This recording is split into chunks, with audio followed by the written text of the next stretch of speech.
Alright, ladies and gentlemen, Baron here. Now, I am going to be looking at some screenshots for the new Total War Rome 2 game.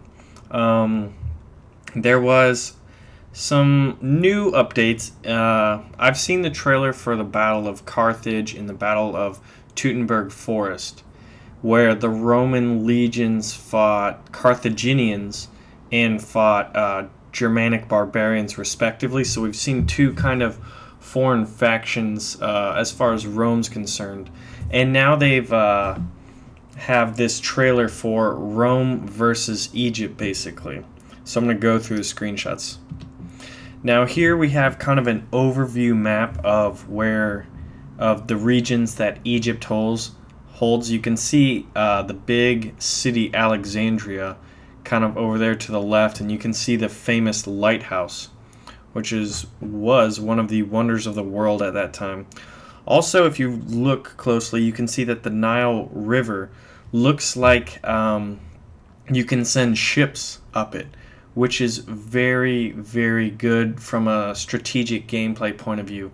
You could send a fleet right into the heartland of ancient Egypt, drop off troops, and lay siege to and raids. I mean, it'll be a lot. It'll be a lot of fun there. And also, if you look over there to the Red Sea, you can see that there's a ship in the Red Sea, and some of the various cities in the background. But this kind of gives you the scale as well as the detail of the campaign map, which this will be if you play single player or you play co-op, where you basically build empires. And it goes where it's turn-based strategy, grand strategy, and then each battle can be fought on the battlefield in real time. If you're not familiar with the Total War franchise, check it out. Rome Total War was one of the best strategy games, a very high-rated one at that, and it's very unique in the RTS realm. So Egypt is looking sweet. Another point about Egypt is that in Rome Total War, the first one, Egypt was this kind of cartoony, ancient Ramses-esque Egypt, where you had all these kind of the stereotypical Egyptian units, chariots, and then they had those like scythe-like swords. But ancient Egypt was actually more Hellenistic, because Ptolemy, one of Alexander the Great's generals, claimed himself pharaoh. So if you're gonna play as Egypt, expect more likeness to playing as a Greek faction, whereas you still get some of the more exotic African units and Egyptian units as well. So you're gonna get your war chariots, African elephants, stuff like that. And Egypt was known for its navy, and it seems that Creative Assembly, the makers of Rome 2 Total War, are saying that one of the strengths of the faction of Egypt will be its navy. So expect hoplites, phalanxes, stuff akin to the Greek continent and the fighting styles from there. Now here is a naval battle, and I'm really excited for this because in Rome, the first one, you had ground battles, but you did not have naval battles that you could command. They were a turn-based kind of roll of the dice. But here you can see the forces of Egypt squaring off against the forces of Rome. And if you look on the left, you'll see a lighter ship. Looks like it's exchanging fire with some of the bigger Egyptian ships. And as said earlier, the Egyptians are going to have a very strong navy. They're going to have certain advantages to that. And then if you look in the background, I mean, just look how scenic this is. You see the pyramids of Giza. Very, very scenic. Like, this is really going to add to the atmosphere of playing battles in Rome 2.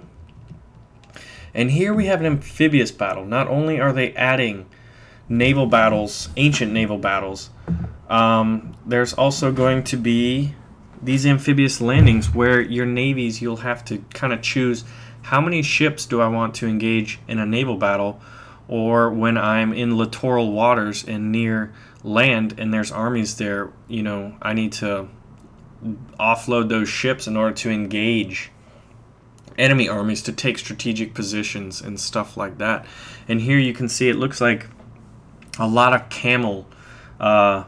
cavalry charging some offloading Roman legionnaires on some of these triremes, or could be quinqueremes, quadriremes, hexaremes. There's going to be a lot of different galley or oar-driven warships, where the styles were more predominantly you pulled alongside and boarded each other.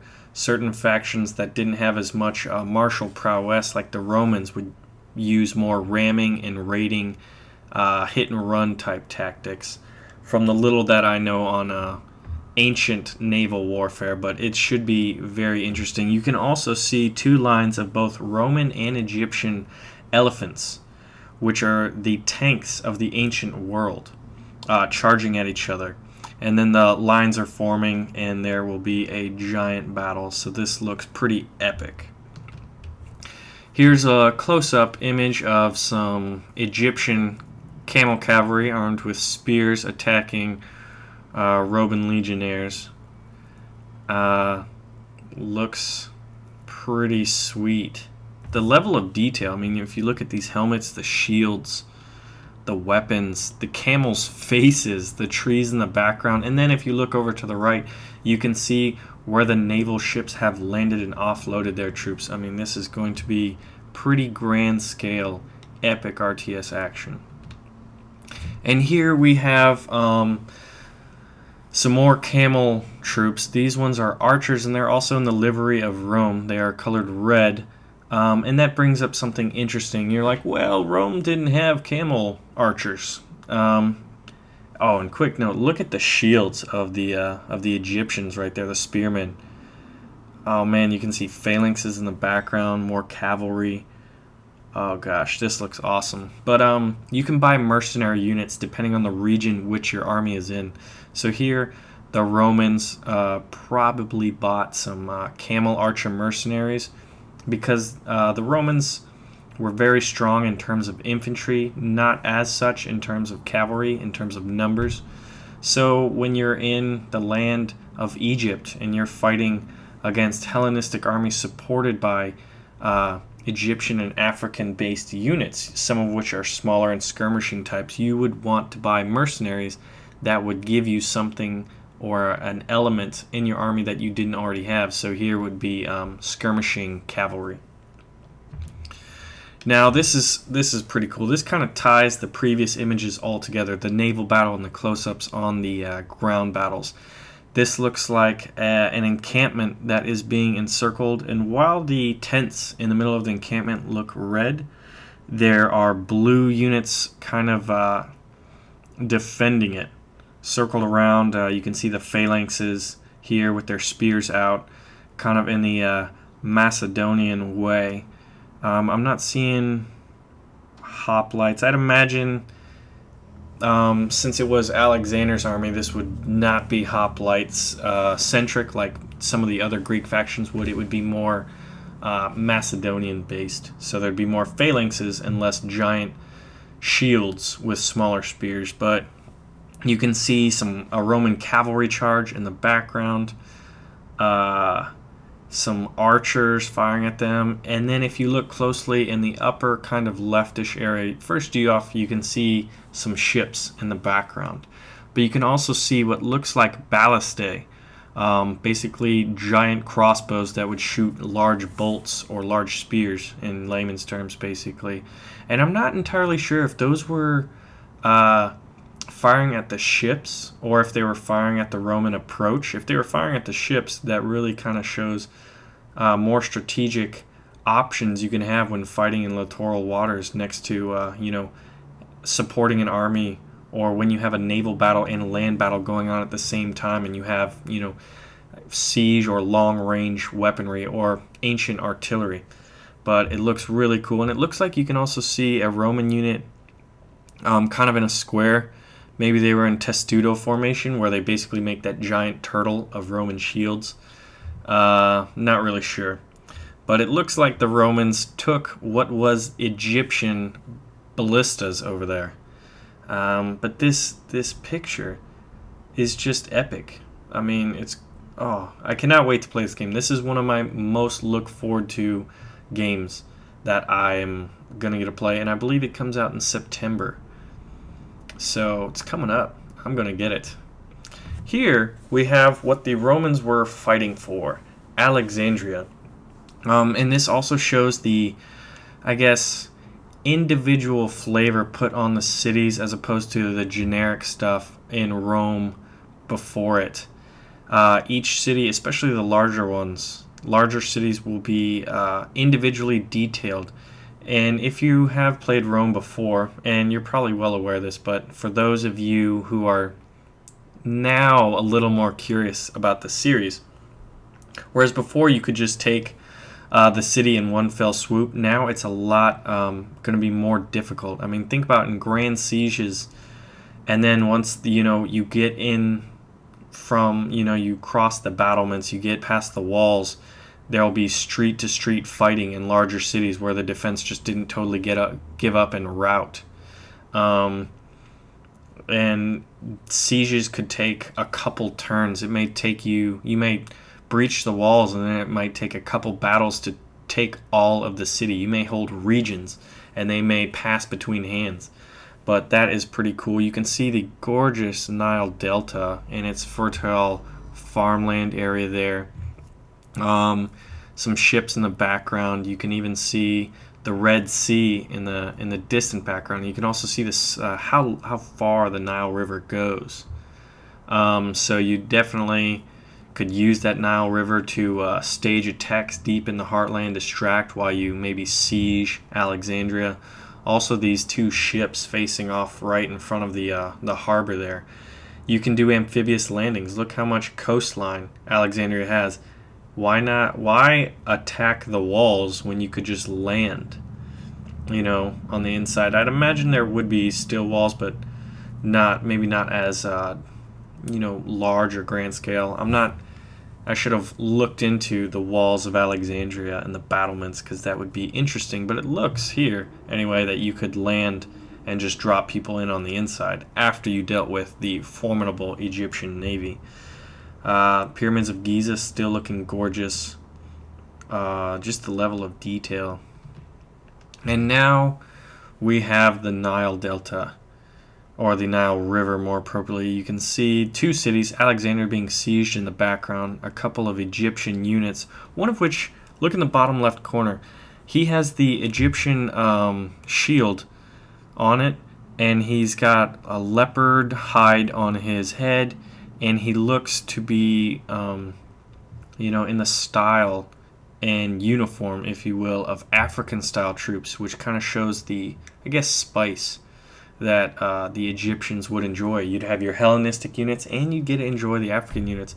And the level of detail here, instead of just a generic, if he is an army and not an agent or a hero or something like that, if he is an army and they're doing that, because it looks like he's going through the attacking motion that's triggered on the turn-based. He may stab the shield, and then that will engage the real-time battle. But if there's no Hellenistic units, or if the general is an African-based unit, that would be really interesting and show how much detail they're putting into the game if they don't have just a generic placeholder, which you can kind of see of the other two Ptolemaic armies there with their Hellenistic-looking helmets and shields.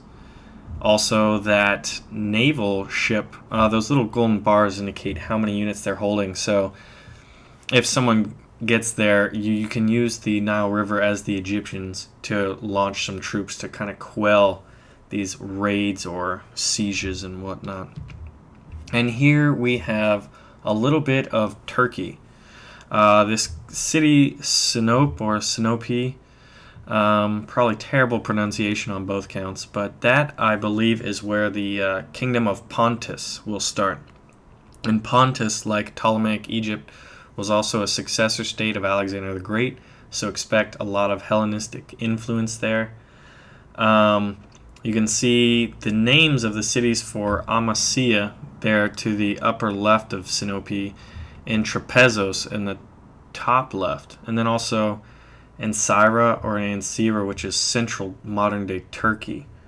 And both in Sinope and in Syra, you'll have to bear with that pronunciation. It looks like there's some smoke and cranes, so that's kind of showing animation that development is going on within the city, because you upgrade your cities as well in the grand strategic aspect of it. But look at the terrain. There's beaches and then there's cliffed coast, so that kind of shows where you can and cannot land troops amphibiously. Certain parts of the coastline are basically forbidden. I mean, between Sinope and Trapezos, you can see that winding path over that bridge and then through the mountains next to another city. Oh, that's where Embassy is. I finally see it. All the way to Trapezos there, which I believe is Trabzon, which I think was part of Pontus at some point. It may be a minor faction. But, you know, imagine if you were Sinope and you wanted to take Trapezos. You could walk an army and it would take multiple turns to go through the winding mountains. Or you could just hop them on some ships and sail over there, either evading or engaging navies on the way. And then past Ankara, the central part of Turkey there, I believe that is the Mediterranean. So let's get on to the next picture. And here we have Greece.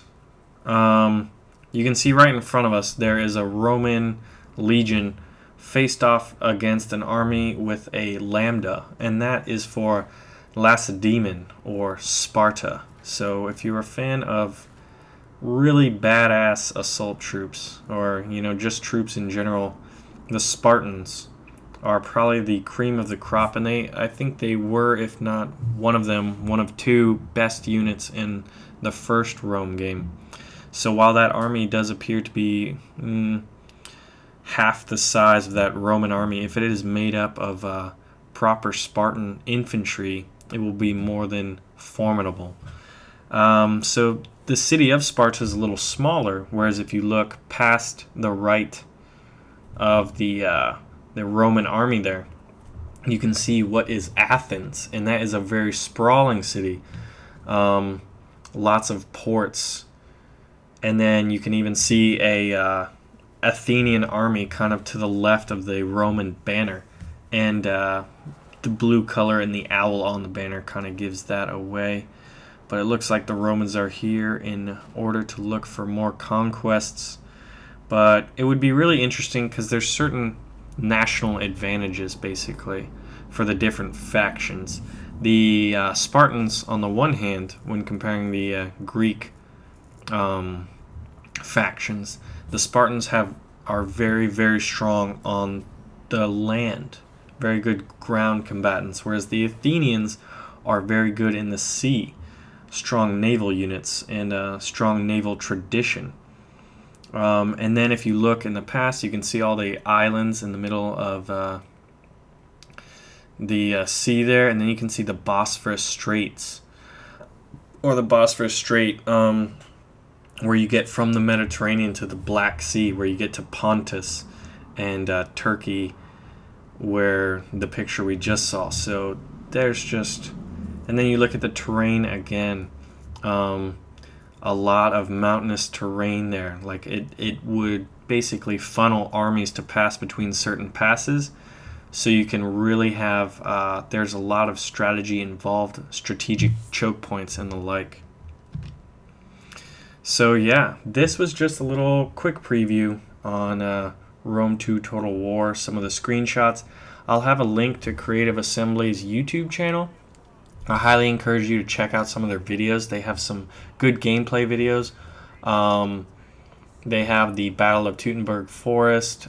They have the new trailer on Egypt. And they post up, regular enough content to keep you learning while you wait for that September launch date. So I'm Baron. Thanks for watching, and I cannot wait to play this game. We done.